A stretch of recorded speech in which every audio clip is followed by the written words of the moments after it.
So this video's been a long time coming, folks. Finally going to show you how I painted my shirt for Saitama at Anime Boston. Awesome kanjis all around. Shout out to Stryker for providing the original tutorial. But anyway, here it goes. Starts with a little bit of this, a little bit of that. Not enough of this, way too much of that.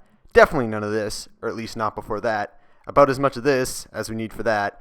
And hopefully a great deal of this, because cosplay demands that. Alright, meow, let's break it down for real. The first step I did was make a tracer for the pattern. It took some work to draw the kanji decently, but I'm glad I took the time. It's the same shape over and over, so I only really had to get it right once. I made a bunch of extras too, which really helped later on. For the actual painting part, I used a glossy acrylic black. I tried to load up the brush with a good amount of it, but not too much. Instead of brushing the paint on, I used more of a quick dabbing or tapping motion to apply.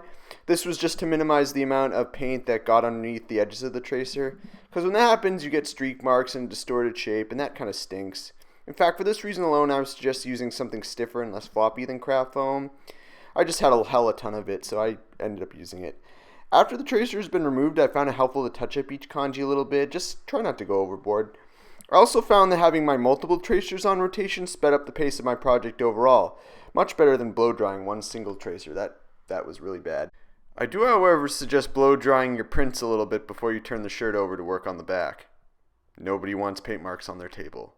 To minimize bleeding while painting, I suggest lining whatever part of the shirt you're working on with paper towel, extra fabric, even toilet paper can work if that's all you have. Another thing I noticed is that most of my finished kanjis had slight imperfections to their shape. Again, this is probably because of the soft material I used to make the tracers.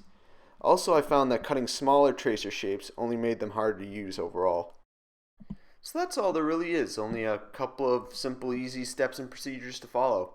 Honestly, it's mostly about how much time and effort you're willing to put into tracing each print as best you can.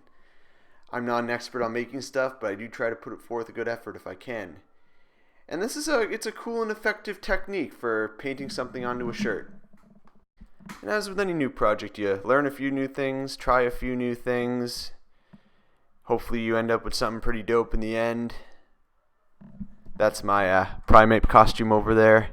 But that's a topic for another day. Alright, let's wrap this up with some lazy cleanup footage. Nailed it.